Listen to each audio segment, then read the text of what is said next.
السلام علیکم ورحمۃ اللہ وبرکاتہ۔ امید کرتا ہوں کہ آپ سب خیریت سے ہوں گے۔ آج کے ہمارے بیان کا عنوان ہے ام المومنین، جو کہ قاری حنیف ملتانی بیان فرما رہے ہیں، سماعت فرمائیں۔ قریبی رشتہ دار، مسلمان، کلمہ پڑھنے والے، نمازی، غازی، وہ چراغ نبوت کو، خاندان نبوت کے چراغ کو گل کرنے کے، بجھانے کے درپے ہیں۔ دنیا ایسی شے ہے جس کی طمع میں، جس کے لالچ میں آدمی سب کچھ کر گزرتا ہے۔ امام عالی مقام نے یہ ثابت کر دیا کہ میں دنیا دار نہیں، میں دولت کا پتلا نہیں، میری بات نظام حق کے لیے ہے۔ اور اصل میں یہ سارا منافقین نے قصہ اس لیے کیا، وہ جانتے تھے کہ خلافت راشدہ کا دور گزرنے کے بعد اب مرکز نواس رسول بنے گا، پوری دنیا جمع ہو کر ان پہ پڑے گی، اور یہ نظام مصطفیٰ صلی اللہ علیہ وسلم کو صحیح معنوں میں جاری ساری کرنے میں کامیاب ہو جائیں گے۔ اسلام کی بے خو بنیاد اکھاڑنے کے لیے، اسلام کی جڑوں کو کھوکھلا کرنے کے لیے، ایمان و عرفان کی جلتی ہوئی شمع کو بجھانے کے لیے، وہ گلشن جس کو محمد عربی صلی اللہ علیہ وسلم نے اپنے خون سے سینچ کر باغ و بہار تک پہنچایا تھا، اس کو اصل میں ان لوگوں نے بجھانا اور ختم کرنا، اجاڑنا مقصد تھا۔ ورنہ حد ہو گئی، حسین نے کبھی کسی کو پھول پھینک کے نہ مارا اور حسین کی لاش پہ گھوڑے دوڑا دیے گئے۔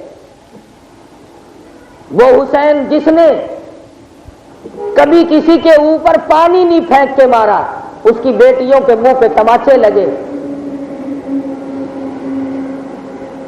وہ حسین جس نے کبھی کسی غیر محرم کی طرف اپنی نظر کو اٹھا کے نہیں دیکھا، اس کے خاندان کے عورتوں کے جلوس نکالے گئے۔ وہ حسین جس نے جماعت کے بغیر کبھی نماز نہ پڑھی، وہ تیمم کر کے لہو میں نہاتا ہوا، سر سجدے میں دیتا ہوا شہید ہو گیا۔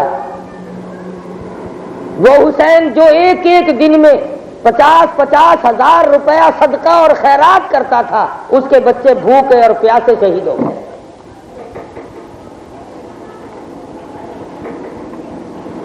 سیدنا امام حسن رضی اللہ تعالی عنہ جو بڑے بھائی ہیں،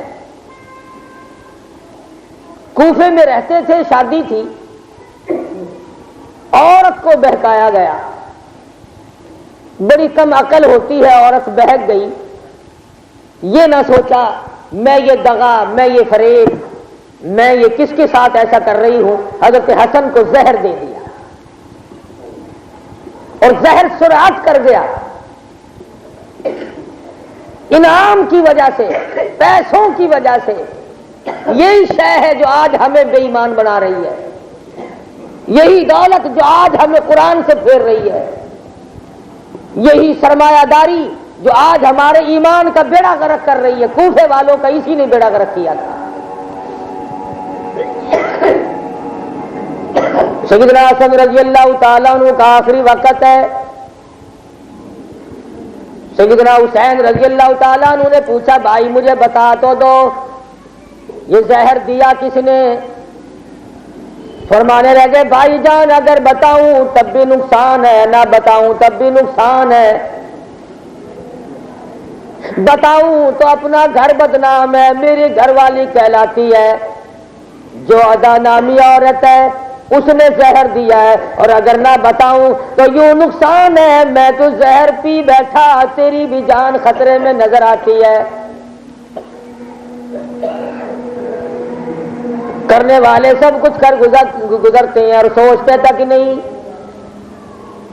اور پھر یہ عادت بنی چلی آتی ہے۔ وہ لوگ جنہوں نے امام حسین رضی اللہ تعالیٰ عنہ کو شہید کیا، ان کے خاندان کو شہید کیا، ان پر ظلم کیا، ان پہ زیادتی کی، حج کرنے کے لیے بیت اللہ میں آتے ہیں اور طواف کرنے کے بعد میں حرم محترم کے ایک بانی سے، ایک والی سے، ایک امام سے مسئلہ پوچھتے ہیں، احرام باندھے ہوئے میرے ہاتھ سے مکھی مر گئی، مجھے گناہ تو نہیں ہوا؟ اس عالم دین کی آنکھوں میں آنسو آ گئے، وہ پہچانتا تھا، وہ فرمانے لگے اور تمہیں شرم آنی چاہیے، تم نواسہ رسول کو ذبح کرنے کے بعد آج مکھیوں کے مسئلے پوچھتے پھرتے ہو۔ امام زہری رحمت اللہ علیہ سے کسی نے جو کے بارے میں مسئلہ پوچھا کہ حالت احرام میں جو مر گئی تو کیا گناہ ہوا؟ فرمایا جوؤں کے مسئلے پوچھتے ہو، نواسہ رسول کے گلے پہ چھرے چلا۔ آج ہماری بھی اسی قسم کی عادتیں بنی ہوئی ہیں، پڑوسی کا حق ہڑپ کرنا، اور مولوی صاحب سے کہتے ہیں جی اشراق کے نفلوں کو بہت ثواب ملا، سنا بہت ثواب ملتا ہے۔ چچا کی بیٹی، خالہ کی بیٹی، محلے اور برادری کی آبرو کو تباہ کرنا اور مسئلے پوچھنا، سبحان اللہ اور الحمدللہ پڑھنے کے۔ یوں ہی قوم اپنے آپ کو ذلیل کرتی چلی آئی۔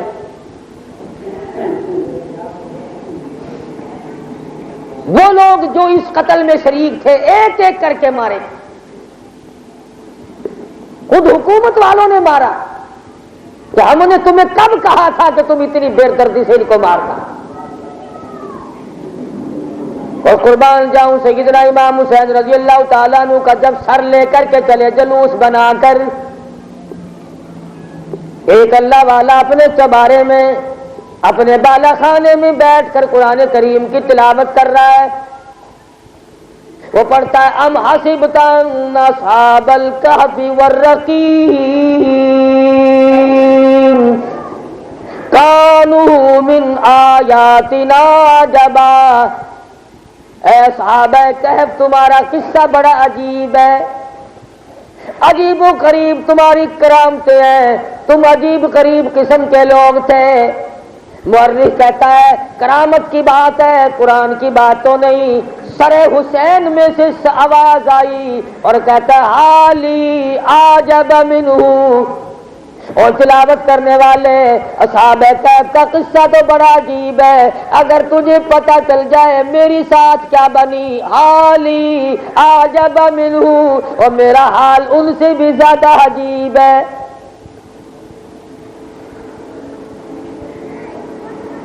کس طریقے پر شہید کر دیا گیا، اور شہید کرنے کے بعد بھی پیاس نہ بجھی۔ روپے پیسے کے غلاموں نے، منافقین نے سازشیں کی، اسلام کی جڑیں کھوکھلی کرنے کے لیے نبی کے خاندان کو مٹانے کی کوشش کی، لیکن جرأت اور بہادری اس خاندان کی میراث ہے، کون چھین سکتا تھا؟ مستورات کے سامنے کھڑا ہو کر کے گورنر کہنے لگا اس بیمار زین العابدین کو تم نے کیوں چھوڑا، اسے بھی قتل کرنا چاہیے تھا۔ امام زین العابدین رحمت اللہ تعالی علیہ اپنے قتل کی خبر سن کر تو پریشان نہ ہوئے، مستورات رو پڑی۔ حضرت زینب رضی اللہ تعالی عنہ نے اللہ تبارک و تعالی کے حضور میں جولی پھیلا دی، او میرے معبود نبی کی نسل کو باقی رکھی، سارا خاندان دے آئی ہوں، چھوٹوں کو دے آئی، بڑوں کو دے آئی، او میرے پروردگار یہ ایک بچہ تیری دربار سے تیرے نام پہ تیرا صدقہ مانگتی ہوں۔ حضرت زینب رضی اللہ تعالیٰ عنہ کی دعا اللہ نے قبول فرمائی، ورنہ جلاد تلوار لے کر آ پہنچے تھے۔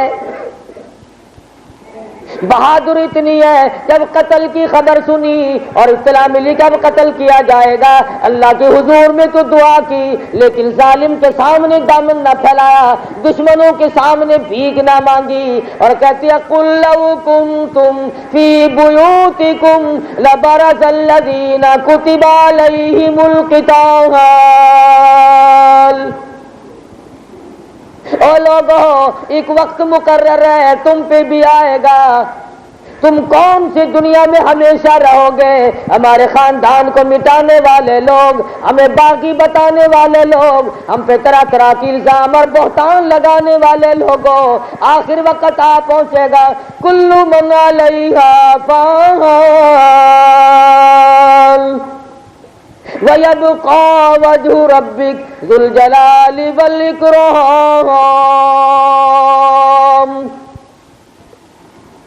سیدہ زینب رضی اللہ تعالیٰ عنہ قرآن کی تلاوت کرتی ہے، ہر حال میں بیٹھے ہوئے ساری خواتین قرآن پڑھ رہی ہیں۔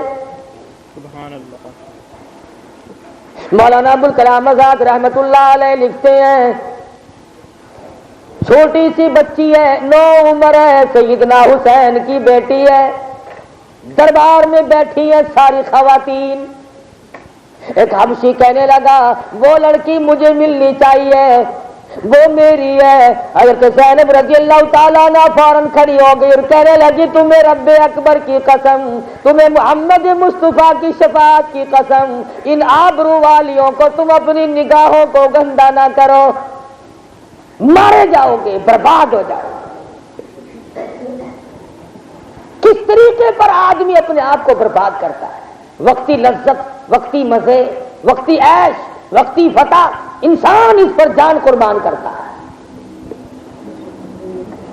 کچھ تو سوچے آدمی کہ ہم کر کیا رہے ہیں۔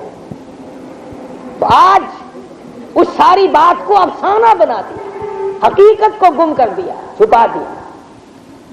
حسین نے ایک بھی نماز قضا نہ کی، حسین کے ماننے والے نماز کے قریب نہیں جاتے۔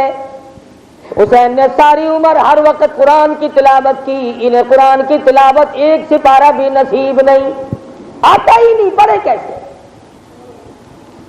حسین نے فاروق اعظم رضی اللہ تعالیٰ عنہ سے وفاداری کی، عثمان غنی ذی النورین رضی اللہ تعالیٰ عنہ سے وفاداری کی، ابو بکر صدیق سے وفاداری کی، امیر معاویہ رضی اللہ تعالیٰ عنہ سے وفاداری کی، ان سے کبھی جھگڑا نہیں رکھا۔ آج ہمارے دلوں میں بغض ہے،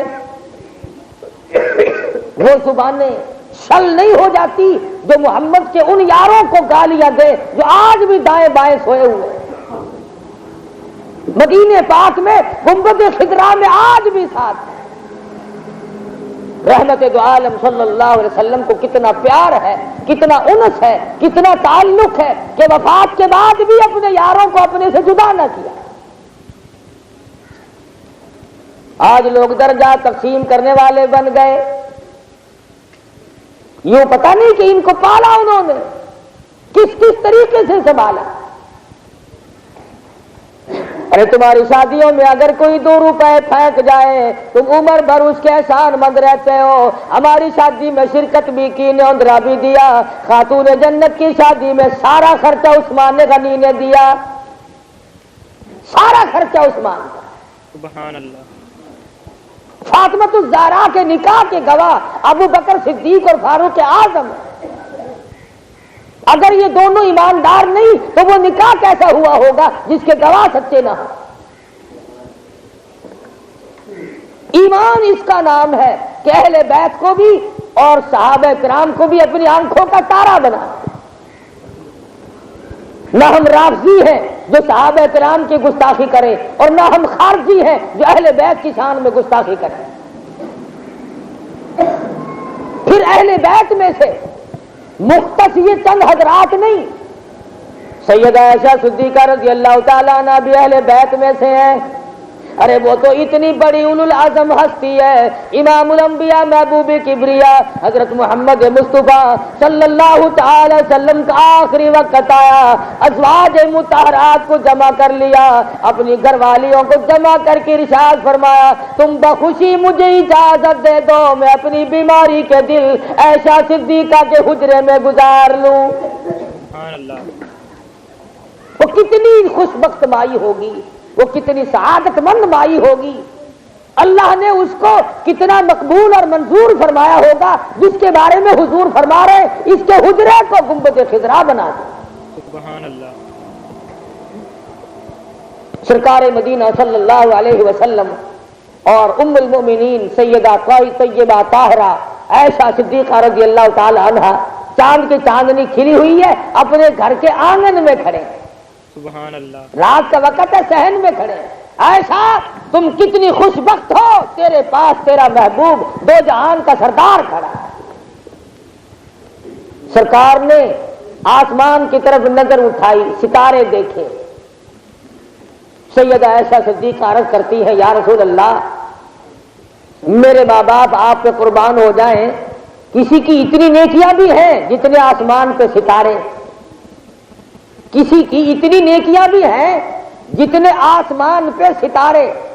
فرمایا ہاں عائشہ، کندھے پہ رحمت والا ہاتھ رکھ کر، سبحان اللہ، اپنی گھر والی کے کندھے پہ ہاتھ رکھ کر فرمایا ہاں عائشہ، عمر فاروق کی نیکیاں اتنی ہیں جتنے آسمان پہ ستارے۔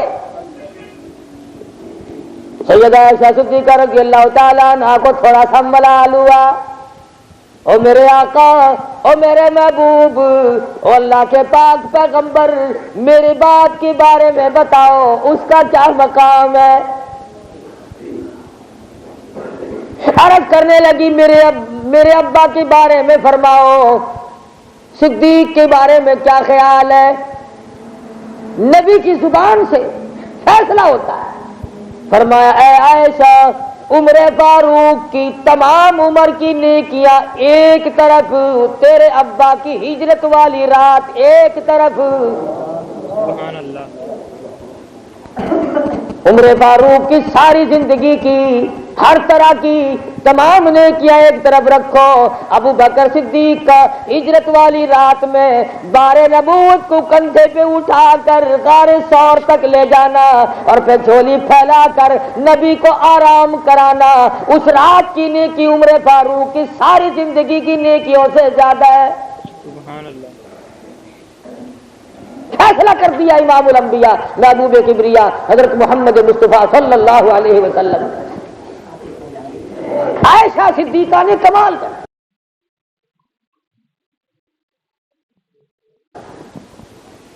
حضور تشریف لائے، سیدہ طیبہ طاہرہ عائشہ صدیقہ رضی اللہ تعالیٰ عنہ روٹی پکا رہی ہیں تنور میں، فرمانے لگے میری عائشہ ایک روٹی آج میں بھی پکاؤں گا۔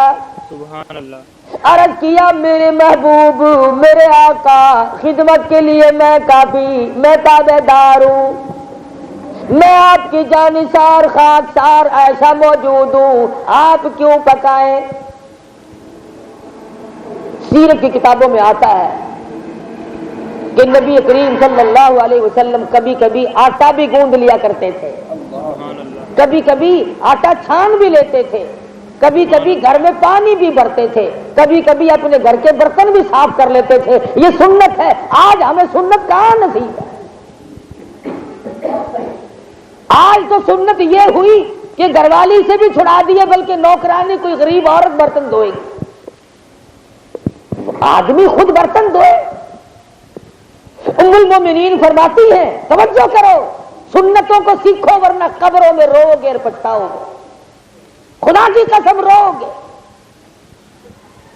سیدہ عائشہ صدیقہ رضی اللہ تعالیٰ عنہ فرماتی ہے اگر 5-10 آدمیوں کے لیے میرے گھر سے کھانا جاتا، جب برتن واپس آتے بغیر پوچھے میں پہچان جاتی تھی اس پیالے میں کالی کملی والے نے کھانا تناول فرمایا۔ سبحان اللہ، بغیر پوچھے میں پہچان جاتی تھی۔ پوچھا کیسے؟ فرمایا وہ جو پیالہ ہوتا تھا جس میں سرکار مدینہ حضرت محمد الرسول اللہ صلی اللہ تعالی علیہ وسلم کھانا تناول فرمائے، اس برتن کو دھونے کی ضرورت نہیں پڑتی تھی، حضور انگلی سے اسے چاٹ لیا کرتے تھے۔ آج ہماری تہذیب ہے انگریز کی، تھوڑا سا چھوڑ دو اس میں تاکہ وہ رزق، وہ کھانا جو بڑی قیمت سے تیار ہوا کچھ تو پیشاب کی نالی میں بہنا چاہیے۔ کون کھاتا ہے تمہارا جھوٹا؟ تم کوئی غوث ہو، تم کوئی قطب ہو، تم کوئی ابدال ہو، تمہارا جھوٹا کوئی کھائے گا؟ ہر مہمان عورت، ہر مہمان مرد کھاتے کھاتے کھاتے کھاتے اور بھی نہیں ایک آلو ہی برتن میں چھوڑ دینا۔ بتا جب دڑی پکا کھا لیا تو ایک آلو کی گنجائش نہیں ہے۔ رسم پوری کرنی اس لانتی کی، حکمت یہ تھی، آج انگلیاں چاٹنے والے کو حقارت کی نظروں سے دیکھا جاتا ہے۔ یہ کوئی ملا ہونا انگلیاں پہ چٹتا ہے؟ اندازہ لگا کیسے ہمارے گھروں سے سنت نبی کی کیسے رخصت ہوئی؟ بسم اللہ پڑھ کے کھانا نصیب نہیں، اب تو شادیوں میں ماشاءاللہ بیٹھ کے بھی کھانا نصیب نہیں، کھڑے ہو کے کھانے لگے ہیں حاجی لوگ۔ ارے گنبد خضرا کو جو آنکھیں دیکھ کر آئی ہیں اپنی بیٹیوں کی، اپنے بیٹوں کی شادیوں میں، وہ کھڑے ہو کے کھانے کا انتظام کرتے ہیں، اور رحمت دو عالم تمہاری شکل پہ قیامت میں کیا تھوکیں گے؟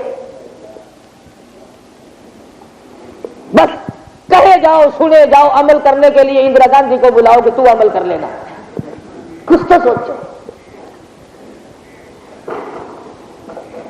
فرض کر رہا تھا برتن کو صاف کرنا، اور بے شمار طبیبوں اور حکیموں نے لکھا ہے یہ شہادت کی انگلی سے برتن چاٹنا، اس میں اس قدر اللہ نے جراثیم رکھے ہیں جو قوت مردانگی کے لیے بڑے مفید ہیں۔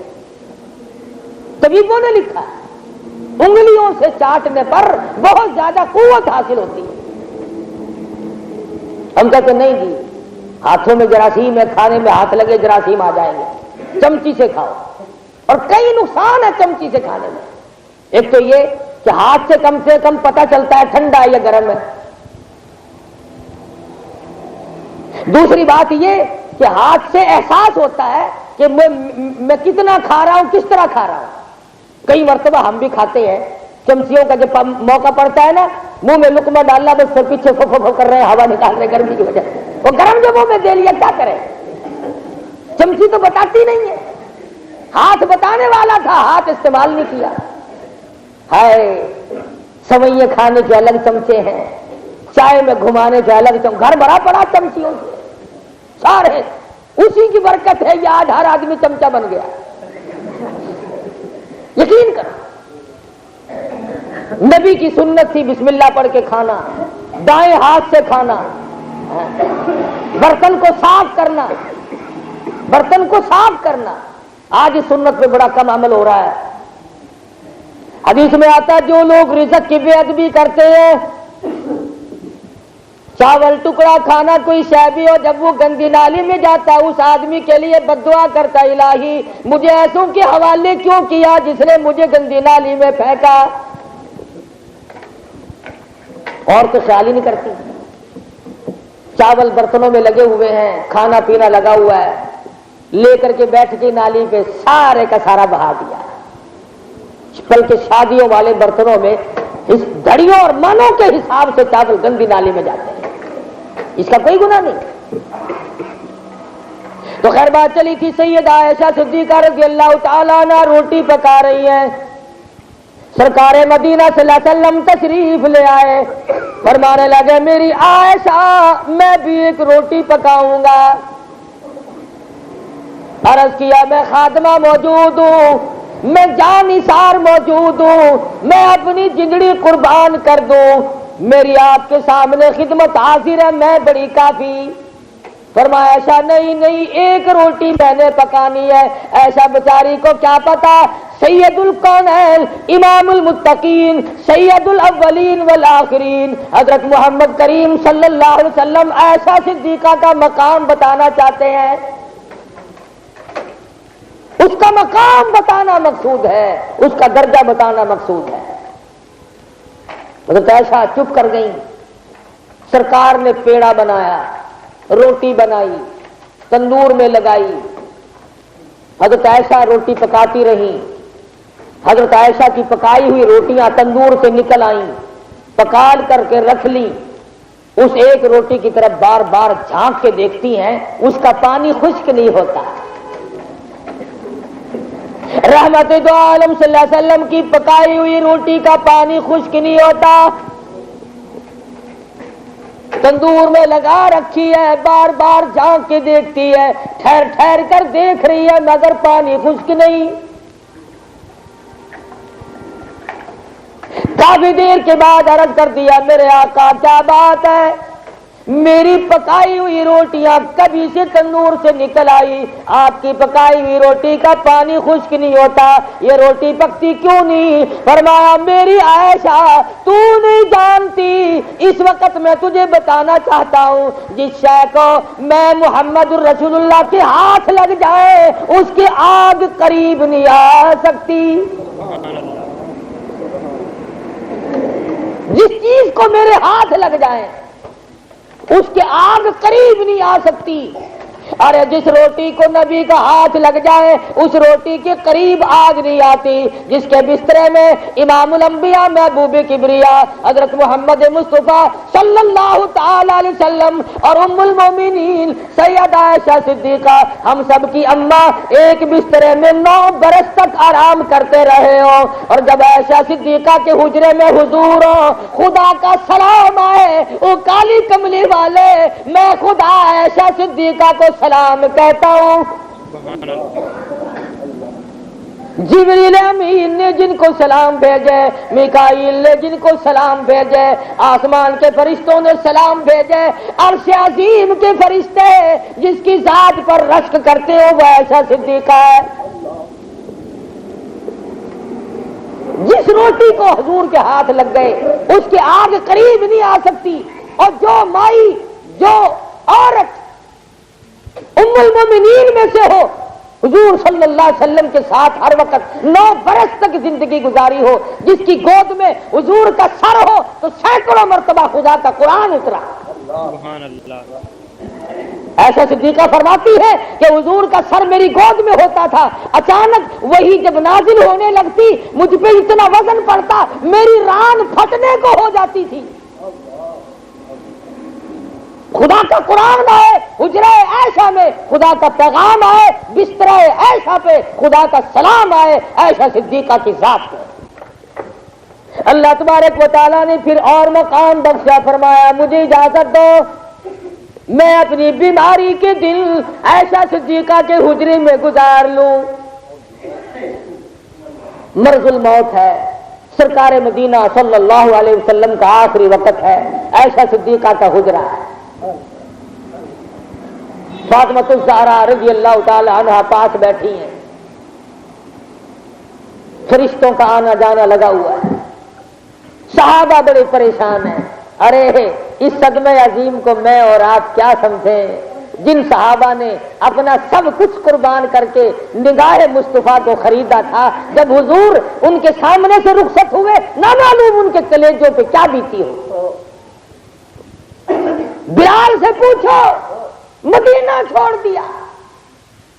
بلال جب اذان دیتے تھے اشہد ان محمد رسول اللہ کہتے تو اشارہ کرتے تھے یہ میرے آقا۔ حضور کی وفات کے بعد اذان دی، بے ہوش ہو کر گر پڑے، پھر کھڑے ہوئے، پھر اذان دی، پھر بے ہوش ہو کر گر پڑے۔ بلال نے مدینہ چھوڑ دیا، جہاد میں جا کر مصروف ہو گئے، دمشق میں رہنے لگے۔ کچھ دنوں کے بعد رات کو بلال حبشی سوئے ہوئے ہیں، رحمت دو عالم صلی اللہ علیہ وسلم کا خواب میں دیدار ہوا، فرمایا ما جفانی ما جفانی یا بلال، او بلال یہ کیا ظلم کر رہے ہو، میرے پاس آنا جانا بالکل چھوڑ دیا۔ اس شخص کا کتنا اونچا مقدر ہوگا جسے رحمت دو عالم گنبد خضرا میں یاد فرما رہے ہیں۔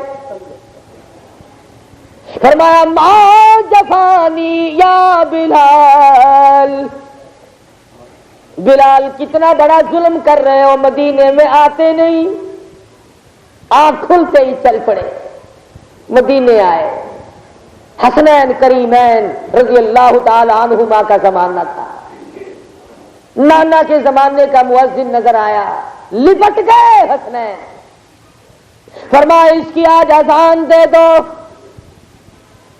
بلال اذان کے لیے کھڑے ہوئے، اذان جب دینی شروع کی، سرکار مدینہ کے زمانے کی اذان آئی، مدینے کی عورتیں، مدینے کے مرد، مدینے کے بوڑھے، مدینے کے بیمار باہر نکل آئے، چلو محمد عربی صلی اللہ علیہ وسلم کے زمانے کی اذان آئی ہے، شاید حضور کا دیدار بھی ہو جائے۔ اللہ. قرآن مٹ گیا پورے مدینہ میں. بلال مدینے میں رہے مگر کھانا پینا اچھا نہیں لگتا. روز اقدس کو تکتے ہیں, رو رہے ہیں. پھر مدینہ چھوڑ کر چلے گئے. اور جب آخری وقت آیا, بلال حبشی کا قربان کر دوں, یہ سارا جہان بلال حبشی کی ایک ایک رائی کے دانے کے برابر پیروں سے اڑی ہوئی خاک پہ. بیوی رونے لگی, بلال کی بیوی رونے لگی. فرمانے لگے روتی کیوں ہے؟ کہ تمہاری جدائی کے غم میں جدا ہو رہے ہو. فرمایا سبحان اللہ, تو غم کے میری جدائی کے غم میں روتی ہے, میں خوش ہو رہا ہوں. الحمدللہ کچھ دیر کے بعد سرکار مدینہ سے ملوں گا, ابو بکر صدیق سے ملوں گا, فاروق اعظم سے ملوں گا, ان اللہ والوں سے میری ملاقات ہوگی, میں تو بڑا خوش ہوں. تو عائشہ صدیقہ رضی اللہ تعالی عنہا کا حجرہ ہے اور حضور کی مرض الموت ہے, بیماری ہے موت کی. کبھی ہوش آ جاتا ہے, کبھی پھر بے ہوشی طاری ہو جاتی ہے. صحابہ چلا رہے ہیں, نماز کا وقت آیا, مصلی کو دیکھ کر صحابہ کے جگر پھٹ رہے ہیں. کون آئے گا, کون نماز پڑھائے گا؟ فرمایا مری ابا بکرین ان یصلی الناس, ایسا صدیق کو کہو میں محمد رسول اللہ کے مصلی پہ کھڑا ہو کر نماز پڑھائے. سبحان اللہ. عرض کیا میرے آقا, میرا ابا تو پہلے سے رو رہا. جس دن سے اذا جاء نصر اللہ کی صورت کا نزول ہوا وہ تو رات دن رو رہے, کسی اور کو حکم دے دو. فرمایا ایسا اس امت میں تیرے ابا سے افضل ہے کوئی؟ کون ہے افضل؟ 17 نمازیں سرکار مدینہ صلی اللہ علیہ وسلم کی حیات میں حضور کے مصلی پہ کھڑی ہو کر ابو بکر نے پڑھا, کھڑے ہو کر پڑھا.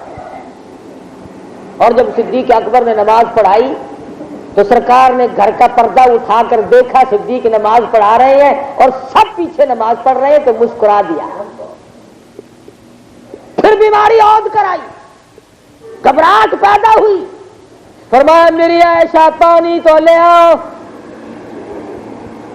سمجھی میرے محبوب کو پیاس لگی ہوگی, ٹھنڈے پانی کا پیالہ لے آئی, پینے کے لیے سامنے کر دیا. اشارہ فرمایا یہاں رکھ دو, رکھ دیا.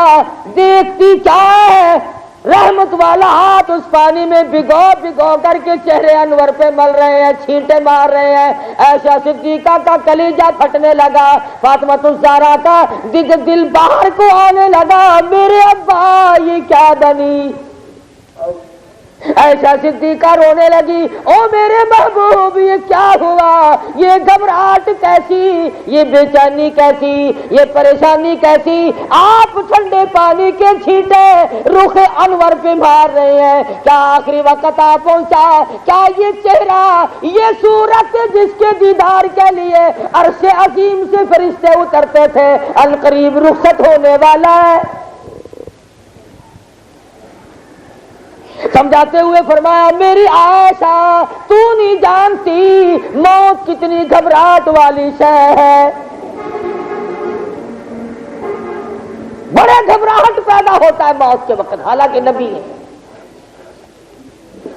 فرمایا میری عائشہ میرے بعد شاید لوگ تجھے گالیاں دیں, نعوذ باللہ کوئی ظالم منافقہ بتائے, کوئی تیری عصمت پہ ہاتھ ڈالے گا, کوئی تیرے دوپٹے پہ ہاتھ ڈالے گا, کوئی تیری دیانت پہ ہاتھ ڈالے گا. بالکل آخری وقت میں فاطمہ الزہرا کے سامنے میں تیرا مقام متعین کرنا چاہتا ہوں. ایک تو یہ کہ یہ تیرا حجرہ قیامت تک کے لوگوں کو دیکھنے کے لیے روضہ اقدس بنے گا. سبحان اللہ. اور دوسرا فرمایا عائشہ مسواک لے آؤ. پتہ چلا آخری وقت میں مسواک کرنا بھی سنت ہے. ہماری تو کئی مہینے پہلے چھوٹ جاتی ہے, بیماری میں مسواک کیسی؟ مسواک لا کے دی. رحمت دو عالم صلی اللہ علیہ وسلم نے اشارہ فرمایا منہ میں چبا کے دو. عائشہ اپنا لعاب دہن لگا کے دو. عائشہ صدیقہ نے, ہماری ماں نے دو جہان کے مسلمانوں کی ماں نے ہیں، سارے مسلمانوں کی ماں، رئیسہ، مفسرہ، طیبہ، طاہرہ، دیانت والی عائشہ صدیقہ نے اپنے منہ میں مسواک کو چبا کے دیا، پھر رحمت دو عالم نے بغیر دھوئے اس مسواک کو اپنے منہ میں فرمایا اور یہ ثابت کر دیا، لوگوں عائشہ کے دوپٹے پہ ہاتھ نہ ڈالنا، مجھے تو اس کے منہ کا لعاب بھی اتنا پیارا ہے کہ میں آخری وقت اس لعاب کو اپنے منہ میں لے کر دنیا سے رخصت ہو رہا ہوں۔ سبحان اللہ۔ میں اس کے منہ کے لعاب سے گن کرنے کے بجائے یہ میری پیاری محبوبہ ہے، اس کے حجرے میں قرآن اترا، اس کے بسترے میں خدا کا پیغام آیا، اس پر خدا کا سلام آیا، اور میں یہ ثابت کرتا ہوں کہ آخری وقت میں اس کے منہ کا لعاب اپنے منہ میں لے کے چلا ہوں تاکہ پتہ چلے ایسا وہ ہے جس کے منہ کا لعاب بھی اتنا قیمتی اور اتنا اونچا مقام ہے کہ دو جہان کی دولت اس کا مقابلہ نہیں کر سکتی۔ چنانچہ حضور صلی اللہ علیہ وسلم کی اس کے کچھ دیر بعد وفات ہو گئی۔ ہم کیا سمجھیں کہ اس وقت کیا گزری؟ خود حضرت علی رضی اللہ تعالیٰ عنہ فرماتے ہیں کہ فاطمہ الزہرا نے 6 مہینے پیٹ بھر کے روٹی نہ کھائی، 6 مہینے زندہ رہی اپنے والد کے بعد، کبھی کسی نے ہنستے ہوئے نہیں دیکھا، ہر وقت رونے دھونے میں گزرتا تھا۔ اور عائشہ صدیقہ سے لوگ مسائل صحابہ جب تک زندہ رہے جا کے پوچھا کرتے تھے۔ ارے محبت کرنے والے لوگ تو ایسے ہوتے ہیں، ایک مائی آئی دیہات کی، آئے اللہ میاں دے دیہات والی کو دے دے، نہ دے تو شہر والی کو محروم کر دے۔ دیہات والی مائی آتی ہے، اکثر حضور کے گھر آیا کرتی تھی۔ وہ مائی کتنی خوش نصیب ہوگی جو ہر جمعے کو اور ہر مہینے میں حضور کا دیدار کرنے کے لیے، قرآن سننے کے لیے تشریف لاتی تھی۔ آئی ہے اور آ کے کہنے لگی، عائشہ بہن میں نے سنا ہے حضور کی وفات ہو گئی۔ فرمایا ہاں بہن، حضور رخصت ہو گئے۔ پوچھنے لگی کہاں دفن کیا؟ عائشہ صدیقہ نے اپنا حجرہ کھول دیا، چوکھٹ پہ کھڑی ہو کر کے کہتی ہے، اللہ کی پاک پیغمبر کس سے قرآن سنوں، کس سے مسائل پوچھوں، کس کا دیدار کروں؟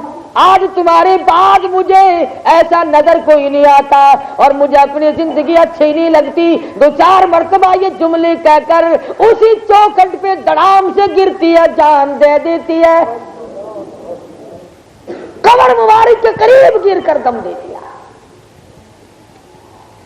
اور وہ عائشہ جو اتنی غیرت والی، جب حضور دفن تھے، ابو بکر صدیق دفن تھے، حجرے میں داخل ہوا کرتی تھی، لیکن جب فاروق اعظم کو دفن کر دیا گیا اس کے بعد عائشہ صدیقہ حجرے میں کبھی بھی داخل نہیں ہوئی۔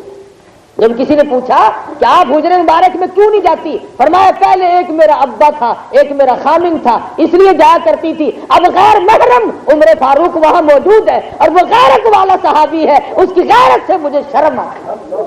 عائشہ تو عمر کی قبر سے شرما گئی، اور یہ عورتیں یہ 10ویں محرم کو نئے کپڑے پہن کر سرخی پاؤڈر لگا کے ساری قبرستان کا چکر لگا کے آئی ہے۔ تم نے اپنے ماں باپ کی روحوں کو تکلیف پہنچائی، تم نے ان کو ثواب کے بجائے ایذائے پہنچائی۔ حرام ہے عورت کا قبرستان میں جانا۔ عائشہ اپنے حجرے میں داخل کبھی نہیں ہوئی کہ عمر فاروق غیر محرم یہاں پہ دفن ہے۔ ارے یہ مسلمان مومنات صبح نکل گئی، کھجوروں کے پتے ہاتھ میں لیے، ببری کے پتے ہاتھ میں لیے، مسور کی دال پلے باندھی، کچے چاول پلے باندھے، باپ کی قبر پہ ڈال کے آ رہی ہے۔ قرآن گھر پڑھ کے بیٹھ کے پڑھتی، اس سے بھی فائدہ پہنچتا، تیری اماں کو بھی فائدہ پہنچتا۔ یہ ہندوؤں والی رسم ہے، جو منع کرے وہ جی تو وابی ہے، پھرتے رہو یوں بھیڑ بکریوں کی طرح، شرم نہیں، غیرت نہیں، حیا نہیں۔ لوگ قبروں میں پھر رہے ہیں، کھا رہے ہیں، غزلیں گا رہے ہیں، یہ بھی وہاں ٹول کے ٹول پھر رہے ہیں، چل رہی ہیں، پھر رہی ہیں۔ فاطمہ الزہرا رضی اللہ تعالی عنہا کبھی متھے نہیں لگائے۔ حدیث میں ہے سیدۃ نساء اہل الجنت فاطمہ او کما قال النبی صلی اللہ علیہ وسلم، کہ فاطمہ الزہرا اور جنت کی عورتوں کی سردار ہوگی۔